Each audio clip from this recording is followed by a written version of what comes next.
So mga kapatid, welcome uli sa ating Morning Revival Preview. Nandito uli tayo. Ang schedule natin ngayon ay Week 4, Wednesday. At umpisahan na natin yung mga Bible verses.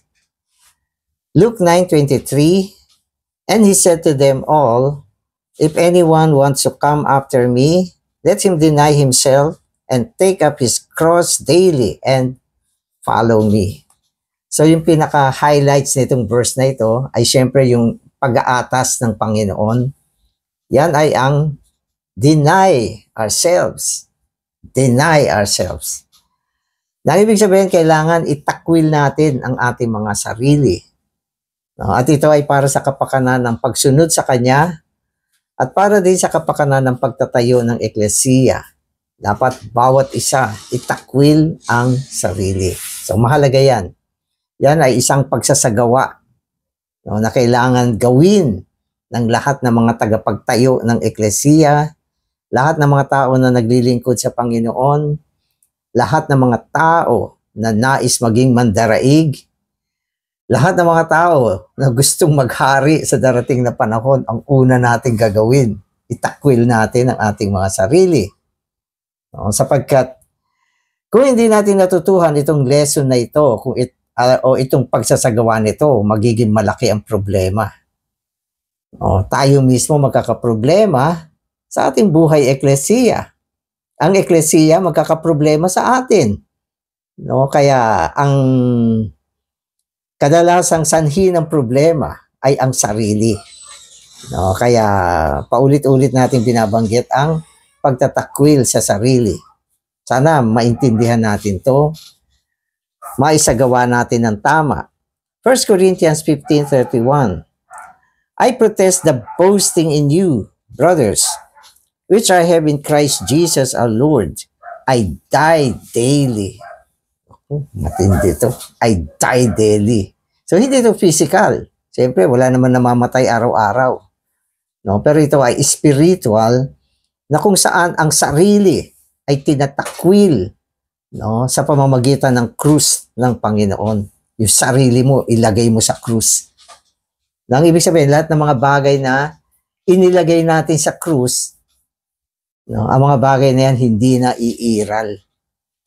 Kaya yung mga lesson dito malalalim. Pero dahil ito ay mga pag-aatas ng Panginoon, kaya natin gawin ito. At pag-aralan natin gawin itong mga lesson na ito. Ito ay magdadala ng pagpapala sa atin at sa eklesiya na pinaglilingkuran natin. So magbabasa na ako. Because the self is something independent. The self is the greatest problem to the building up of the body. You should be dependent not only on God, but also on the body, on the brothers and sisters. Whenever we are independent of the brothers and sisters, we are in the self. In the independent soul, in the independent soul. So for us today, being independent of the body is equal to being independent of God. So nung una, yung binigyan natin ng pansin kahapon, kailangan dumidepende tayo sa Diyos. Sapagkat ang ibig sabihin ng sarili ay isang tao na hindi dumidepende sa Diyos. Kapag hindi ka dumidepende sa Diyos, siyempre nakabaling ka sa sarili. Yan ang ibig sabihin ng independent sa Diyos, dependent sa self. Kaya naging self siya. Sa halip na siya ay dumidepende sa Diyos, hindi siya dumidepende. Kaya siya ay self. Pero dito, meron nga yung dinagdag. Ang ibig sabihin ng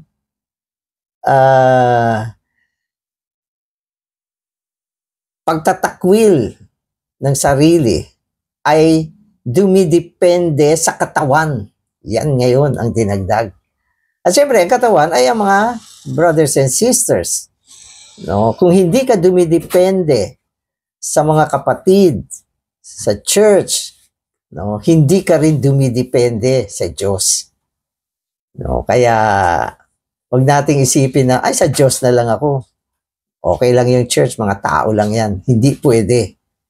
Kapag hindi ka dumidepende sa katawan, sa mga kapatid, hindi ka din dumidepende sa Diyos. No? Sapagkat ang Diyos ay nakikristo, si Kristo ay ulo ng katawan. Paano mo paghihiwalayin yan? No? Kaya, ano ito? Dual dependence. No? Hindi pwedeng i-give up ang isa. Kapag ikaw ay hindi dumidepende sa katawan, sa mga kapatid, hindi ka din dumidepende sa Diyos. Kaya mahuhulog ka sa self. No, so ganun. Gusto ko lang bigyan ng diin yung dependent. Kasi maaring hindi pa din natin ganap na naiintindihan o maaring pag sinabi natin ngayon dependent tayo sa body, magkaroon ito ng complication sa ating pananaw. Sapagkat ang salitang dependent, ibig sabihin, sa kanya ka umaasa. No, hindi pwedeng wala siya. Yan ang ibig sabihin ng dependent. Ang, halimbawa, maganda paglalarawan nito, yung mga bagong silang na bata, hindi nila kayang mabuhay sa sarili. Kaya ba nila magtimpla ng gatas nila? Na hindi nga nila kayang palitan yung lampin nila yung kanilang pampers. Kaya mga paslit, mga sanggol, dependent yan sa nanay. No? Kung wala ang nanay, hindi siya mabubuhay. No? Kaya malalim ang kahulugan nitong salitang dependent. No? Pero practically, ang church life kasi sinasagawa natin sa loob ng fellowship. No? At siyempre, nandiyan dyan ang mga pagpupulong, salamuha. No? So, yan yung buhay eklesiya. Kaya sinasabi nating tayo ay dumidepende sa mga kapatid. Nang ibig sabihin, hindi tayo pwede magkaroon ng discord sa mga kapatid. Discord, ibig sabihin yung naputol yung salamuha mo sa kanila, nagkaroon ng hidwaan. So, hindi pwede yun. Kapag mayroong hidwaan, ibig sabihin, ito ay magbubunga ng problema natin sa katawan. No? Kaya sa buhay eklesiya, upang mapanatili yung salamuha, no, kailangan natutuos lahat ng hidwaan. Hindi siya nagtatagal dapat. Siyempre, sasabihin ko, hindi naman naiiwasan ng hidwaan. No, samaan ng loob, nasasaktan ng mga kapatid. Pero, yan ay dapat inaayos natin nang hindi nagtatagal. Sapagkat kung hindi mo inayos yan, no, paano mo sasabihin na dependent ka sa body kung may discord ka sa kapatid? Matindi yan. No? Kung halimbawa yung baby tsaka yung nanay nag-away. So, yung nanay ayaw na niyang asikasuhin yung anak. Yung baby ayaw na rin niyang dumipende sa nanay niya. Di ba laki ng problema? No, kaya isa sa pinakamahalagang bagay na pinananatili natin sa loob ng eklesiya ay ang ating salamuha sa mga kapatid na hindi pwedeng magkaroon ng problema. At nagkakaroon man ng problema, dapat alam nating ayusin yan. No, sapagkat maaapektuhan yung dependent mo sa Panginoon. Huwag mong sabihin na sa Panginoon na lang. Hindi. Kapag ikaw ay nagkaroon ng problema sa mga kapatid, magkakaroon ka rin ng problema sa Panginoon. No, kaya ibig sabihin, hindi ganun kadaling maintindihan itong dependent. Kasi ngayon, hindi lang sa Diyos, kundi pati sa body. Okay, so tutuloy ko yung basa. Okay, so this is a matter not of doctrine, but of experience. Okay, so checkin nyo yung mga experience nyo.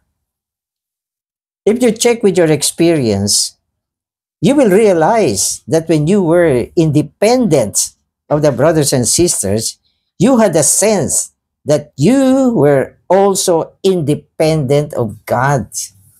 Yan. Kaya hindi tayo pwede magkunwari. No? Kapag umabot ka sa isang punto na hindi ka dependent sa katawan. Kaya sinasabi ko kanina, yung dependent sa katawan has something to do with fellowship. Sasabi mo, isa lang naman yan eh. Isa lang yan o dalawa lang naman yung kapatid na problema ko eh. Huwag mo sabihin yan. No, huwag mo sabihin kamay lang yan, ilong lang yan. Huwag ko na lang pansinin yan. Hindi pwedeng ganun. No, ayon sa ating karanasan, kaya binanggit yung karanasan dito.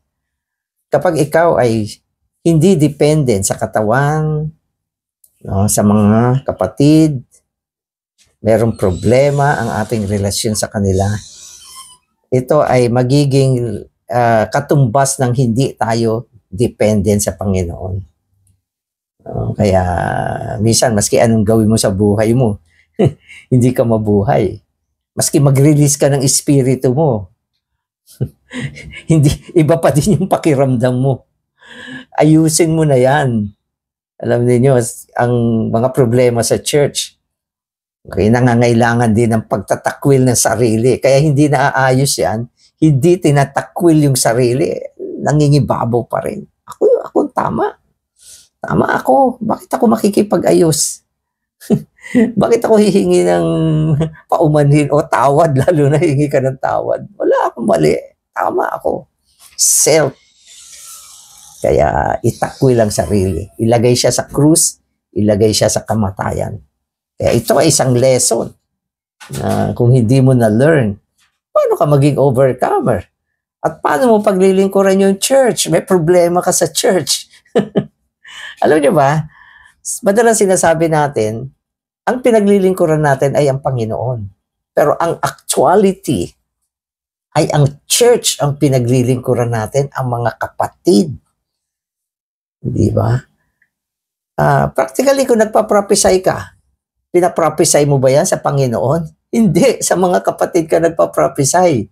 Sinusuplayan mo sila, pinaglilingkuran mo sila. Pero kung may problema ka, paano ka maglilingkod? Problemang malaki yan. Pero dito patuloy tayong tinuturuan ng napaka-unique na solution. Deny yourself. Yan lang. So brother, paano ko ba ayusin ito? Deny yourself. Kasi hindi ka nagdi-deny ng sarili mo eh. Pinapairal mo siya. Kaya hindi maiayos ang problema sa church. Okay, so patuloy ko ito. Amen. If we are dependent on the body, then we will also be dependent on the Lord. You do not have the Lord's presence because you are isolated from the body, because you are not properly related to the members of the body. Endeavor to be built up and to be right with the body. If you are right with the body and are built up in the body, you will surely sense the Lord's presence. So, yung mga sinasabi rito, experiential. No, meron ka bang presensya ng Panginoon? Tignan mo sa mukha mo kung meron. Ang presensya ng Panginoon, mga kapatid, hindi natin pwedeng dayain. Hindi mo pwedeng dayain yan.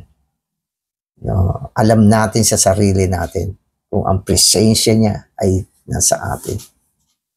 No, maski mag-release ka ng spirit mo, maghanda ka ng magandang message sa mga kapatid, alam pa rin at nadadama pa rin na wala ka sa presensya ng Panginoon. Kung hindi ka naman nag-release, hindi ka nagsalita, lalo nang halatang wala ka sa presence ng Panginoon. No, kaya alam nyo kasi, isa sa mga lesson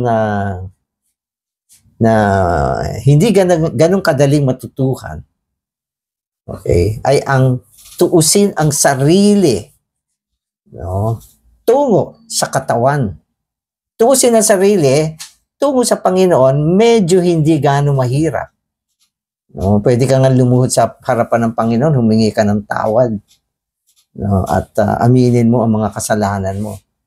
Pero sa harapan ng tao, naku, mas matinding pagtatakwil ng sarili ang kailangan. Matinding biyaya ito para magawa mo. Pero pag nagawa mo yan, no, mararamdaman mo yung presensya talaga ng Panginoon. No. At syempre, minsan sa church, tulungan din natin yung mga kapatid. Minsan kung hindi nila magawa ito sa sarili nila, tulungan natin. No, manalangin tayo para sa kanila. No, dalhin natin sila sa salamuha. No, kung minsan kasi hindi din nila magawa yan sa sarili nila. Kaya lalo yung mga RO ng Eklesiya, kung nakita natin may problema sa salamuha, tulungan natin sila. No, mag-fellowship tayo, ipanalangin natin sila. At pagbatiin natin. Amen. So yan. Etong sinasabi ko sa inyo, no, ay isang bagay na hindi ito doktrina. Ito ay mga karanasan sa loob ng Eklesiya, pero malinaw na sinasabi sa atin. No, kailangan hindi lang dependent ka sa Lord, dependent ka rin sa body. No, dependent ka sa mga kapatid, no, at para magawa natin ito, dapat walang hidwaan sa loob ng Eklesiya. Amen. Okay. So the Lord and the body are one. If you are dependent on the Lord, you are dependent on the body. Amen. So if you are dependent on the Lord, you are dependent on the body. If you are dependent on the body, you are dependent on the Lord. If you are independent of the body, you are spontaneously independent of the Lord and are in the self. So no matter how many good things you intend to do, so hindi mo siya kayang takpan. No, mga kapatid, yung damdamin natin, hindi siya kayang takpan na mga maraming gawa o mabubuting gawa. So kung minsan kasi nag-iisip tayo, ipo-focus na lang natin yung sarili natin sa gawa. Mga paglilingkod, no? Katulad ng pagbibisita, pagpipreach ng gospel, nagpupumilit na mag-release ng spirit sa meeting. So lahat ito ay mga gawa na gusto mong gawin upang takpan. Okay? Ang isang sitwasyon na wala ka naman talaga sa presensya ng Panginoon. No? Kaya kung wala tayo sa presensya ng Panginoon, paano tayo makakapasok sa Espiritu? No? Kaya hindi pwede yung ganyan. Huwag natin gawin yung mga bagay na yan. No? Kaya sabi ng Panginoon, ito, biblical ito. Sabi niya, kung ikaw ay mag-aalay, pupunta ka sa kanyang altar. Mag-aalay ka. Ang ibig sabihin nun, kung magsasalamuha ka sa kanya, at naalala mo, no, na merong laban sa iyo ang kapatid. Sabi niya, iwanan mo yung altar. Pumunta ka at ayusin mo. Makipag-ayos ka. Diba? So sa Panginoon, maganda yung dumudulog ka sa kanya, makikipagsalamuha ka sa kanya. No, pero hindi niya papayagan ang isang maayos na salamuha kung may problema ka sa kapatid. So, kaya walang shortcut dito. At hindi mo rin kayang takpan o tabunan yung problema sa mga kapatid sa pamamagitan ng paggawa. Gagawa na lang ako. O ipagluluto ko na lang kayo. Ano pa ba? Bibili na lang ako ng mga magagandang bagay para sa inyo. Sasama ako sa mga fellowship, sa mga ano. Pero yung presensya ng Panginoon, damang-dama mo, wala sa'yo. Wala sa'yo. Kaya ito ay hindi rin sa pamamagitan ng tama o mali. Hindi ito tama o mali. Sa pananaw natin, madalas tama tayo, kaya tayo nagre-react. Pero yung pagiging tama mo, okay, ano ang nangyayari? nawawala sa iyo ang presensya ng Panginoon. No, kaya sabi ng Biblia, blessed are the meek, di ba? Blessed are the humble, no? Sapagkat bibigyan sila ng biyaya. Ito yung mga willing na itakwil ang kanilang sarili. May mga time nga, alam mo, ikaw ang tama, pero ikaw pa ang kailangang humingi ng tawad. Ikaw pa ang kailangan mag-apologize. Yun yung leading ni Lord eh. Diba? So, marami pang mga lesson na kailangan natin malaman. Pero, ang pinakamalinaw na binabanggit sa atin dito, dapat dependent tayo sa katawan. Hindi ito isang attitude na basta aasa ko sa katawan. Hindi yan attitude. Kundi ito ay isang pagsasagawa, okay, na iniingatan natin ang salamuha sa loob ng katawan, at kung nagkakaroon siya ng hidwaan o discord, hindi natin ito pinagtatagal, no, kundi ito ay inaayos. Diba? Kaya sabi ng Panginoon, kung ikaw ay nagalit, ay si Paul ang mensahe. Pag ikaw ay nagalit, no, tandaan mo, bago lumubog yung araw, dapat na-overcome mo na yung galit mo. No? Pero ilang lubog na ng araw, andyan pa din yung mo, yung hinanakit mo. Oh, Lord Jesus. Okay, so nawakauwan tayo ng Panginoon. Okay, so tutuloy ko yung basa.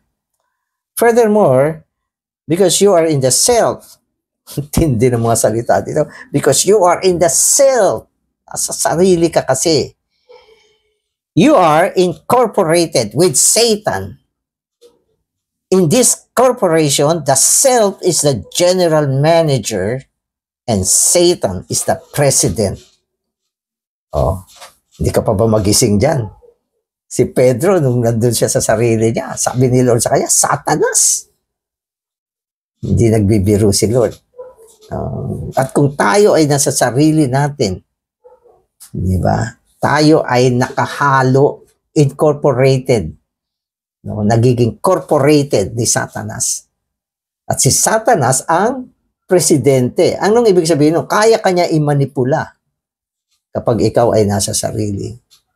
Ang tinatahak mo ay direksyon ni Satanas. Ang attitude mo, no, ay mula kay Satanas. Mabuti man o masama.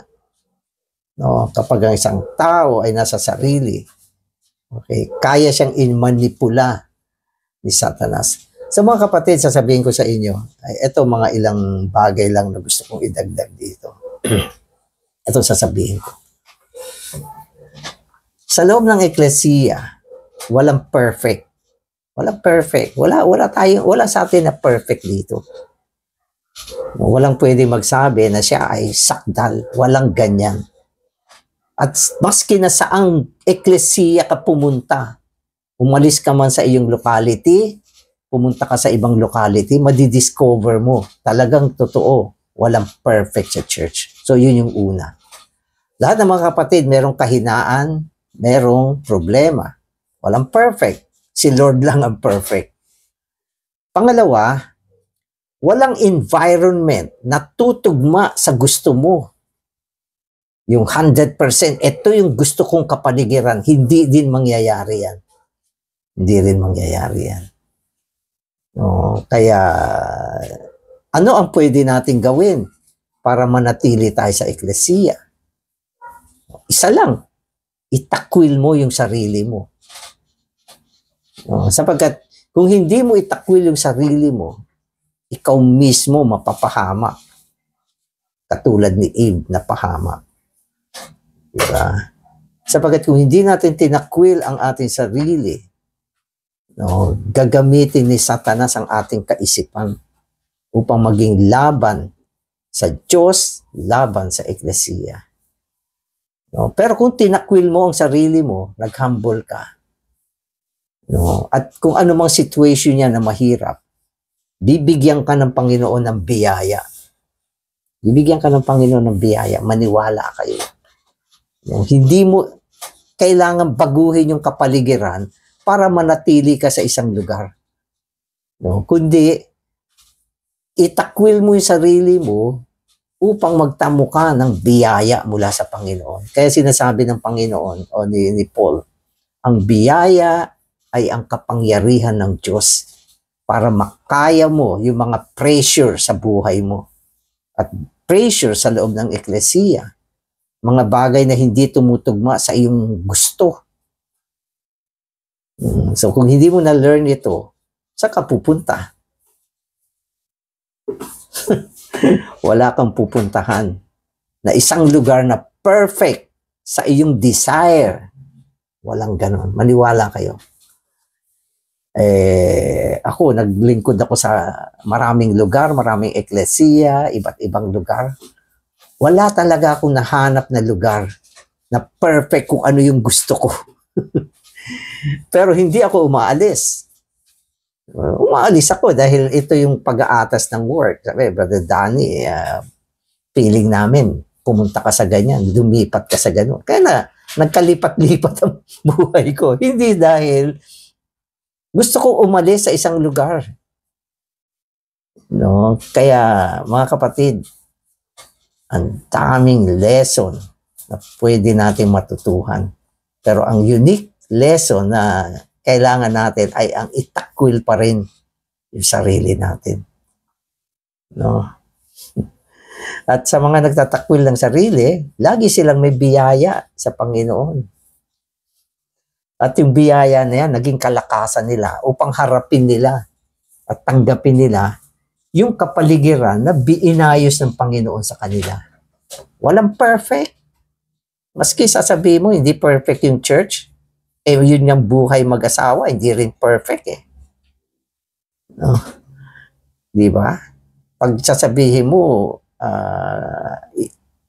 aasahan mo na lahat ng gusto mo, no, sa buhay may asawa o sa asawa mo, yun ang gusto mo, yun ang masunod, yun ang mangyari, mahihirapan ka sa buhay mo pag ganyan.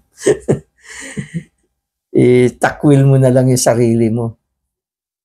Okay, kaya sinasabi ni Paul, yung krus ang daan ng Panginoon, yung krus. No? At yun yung pagtatakwil ng sarili. Okay, so ito, sabi niya, how we need to see the vision of the self. If we see this vision, we will hate our independence from the Lord and the body. Then we will love the dependence on the body, on the brothers and sisters, and on the Lord. So yung sinasabi rito, yung vision of the self, pangitain ng sarili. Ibig sabihin, bigyan ka ng liwanag ng Panginoon, maintindihan mo kung ano yung self. Dito sa ating MR ngayon, lalo ngayon, no, nawa bigyan tayo ng liwanag ng Panginoon, ganito pala yung self. No, isang attitude o isang bagay na hindi ako dumidepende sa Panginoon at sa mga kapatid. No, kaya nawa, alamin natin paano maitakwil itong sarili natin. No, hindi na siya umiral pa. No, kundi matuto tayong dumepende sa Panginoon, dumepende sa church, at dumepende rin at mag-accept sa lahat ng kaayusan na binigay ng Panginoon sa kapaligiran natin. Okay, at mula dyan, magkakaroon ka ng biyaya, lalago ka sa buhay, gaganda yung feeling mo, magkakaroon ka ng kapahingahan, no, maski na hindi nasunod yung mga gusto mo, meron ka ring rest sa loob mo at mamahalin mo yung buhay eklesiya, mamahalin mo yung mga kapatid, hindi ka magagalit sa kanila. Lahat ng ito ay bunga, okay, ng ating magandang relasyon sa Panginoon. No? At tinatanggap natin, no, ang salamuha ng katawan. Amen. How do we know that we are dependent on God? We know it by the genuine peace within us. Hindi lang peace, sabi niya, genuine peace, divine peace na dinala ng Panginoon sa loob natin, no? Dahil tayo ay dumidepende sa Panginoon, dumidepende sa katawan, no? Pinag-iingatan ang ating salamuha sa loob ng katawan, meron kang peace. Sarap ng tulog mo paggabi. Hindi ka nababother, hindi ka napipighati. Maayos yung aura ng mukha mo. At kung nag-speak ka sa mga kapatid, damang-dama nila yung espiritu na talaga na itutustos mo sa kanila kasi nasa presensya ka ng Panginoon. Some brothers who are independent of the body may claim that they are doing something for God. However, they do not have peace within them. The more they claim that they are doing something for God, the more they have the sense that they are not at peace. They may argue, saying, I have peace. What need is there for me to be related to the people? I am preaching the gospel and doing the work of the Lord, and I have peace. What kind of peace is this? It is not the genuine peace. It is the self-made peace, a peace that is made and maintained by the self. Ano ito? Ito yung niloloko mo yung sarili mo. Oo, hindi ba? Sasabihin mo, naglilingkod ako sa Panginoon, nagpipreach ako ng gospel, may peace ako. Para ano ba yung mga tao? Bakit kailangan ko pang ayusin yung relasyon ko sa kanila? Naglilingkod na nga ako sa Panginoon, may peace na nga ako anong klaseng peace yan? Hindi yan genuine peace. Yan ay peace na ginawa ng sarili mo. So, yun yung sinasabi dito. No, kaya, kailangan bumalik ka pa rin sa normal na situation. Okay? Bumalik ka sa isang tunay na pagdidepende sa Panginoon. At kung may problema sa church, okay, dapat ayusin mo, no, itakwil mo yung sarili mo, no, hanggang bumalik yung isang maayos na salamuha sa loob ng katawan. At syempre, hindi naman may papangako na hindi ka na magkakaroon ng problema sa darating na panahon. No, pero ganun din.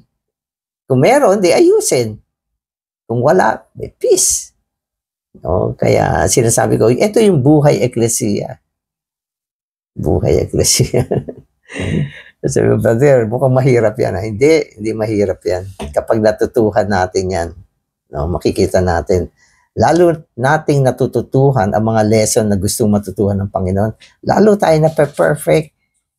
Natatransforma, lumalago. Kaya tingnan ninyo yung direksyon ng buhay ng tao. Ito, pansin ninyo. Mula sa isang tao na palalo, ayaw makipag-ayos. Unti-unti, paglipas ng mga panahon, naging humble na siya.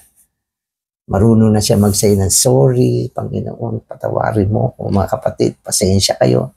Oo, nakagawa ako ng ganito.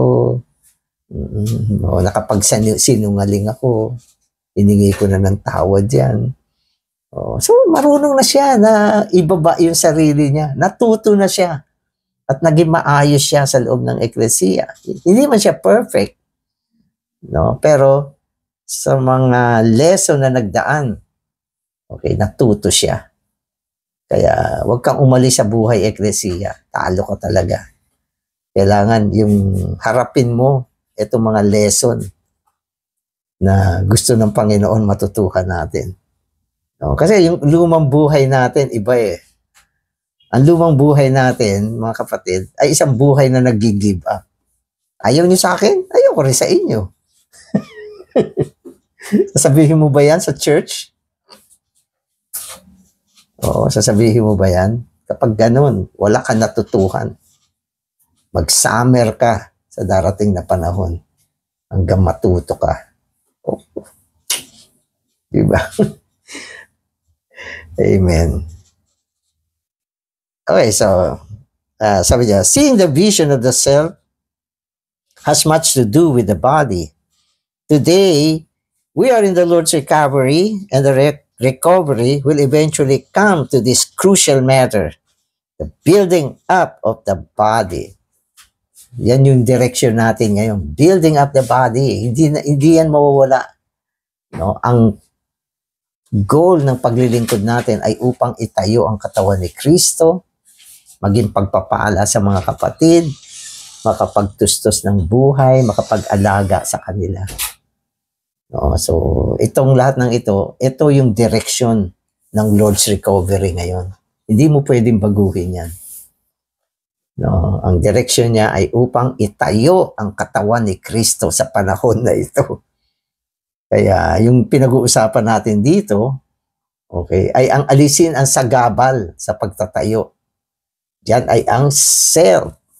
Amen. Amen.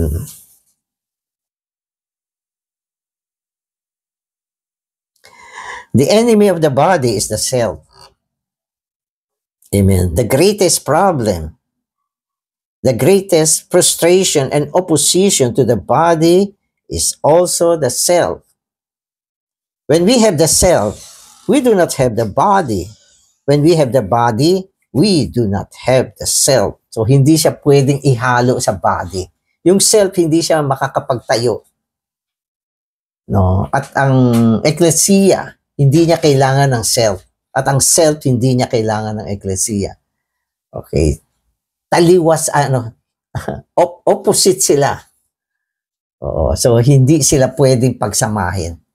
Kung nasaan ang pagtatayo ng Panginoon, walang self. Kung nasaan ang self, walang pagtatayo ang Panginoon. Sapagat ang self ang greatest enemy ng katawan. Ang isang tao na hindi natutong magtakwil ng sarili, kailanman wala siyang bahagi sa pagtatayo. Ang bahagi niya ay corporation. Si kanino? Kay Satanas. Paano makakapagtayo? Si Satanas walang bahagi sa pagtatayo. Kaya antindi, okay, ng sinasabi dito. Vision of the self. Amen. In order for the body to be built up, the self, the independent soul, must be dealt with. The self is the independent I, the independent me. When we are independent, we are in the self. The body is gone, and we do not have peace. Amen. So, what a word, di ba? Kaya, salamat sa Panginoon, no, sa kanyang liwanag. Salamat, Panginoon, sa paghahantad mo ng sarili. Binigay mo rin ang pangitain tungkol sa sarili. Ito ay ang sitwasyon na kung saan ang isang tao ay hindi dumidepende sa iyo at sa katawan. Panginoon, nawa matuto kami. Panginoon, hindi ito mga doktrina, kundi ito ay mga praktikal na bagay na kailangan naming matutuhan. At lahat ng ito ay para sa pagtatayo ng katawan ni Kristo. Gawin mo kami mga pagpapala, mga tao na natutong magtakwil ng aming mga sarili para sa kapakanan ng pagtatayo, para sa pagpapanatili ng salamuhan sa loob ng katawan. Amen.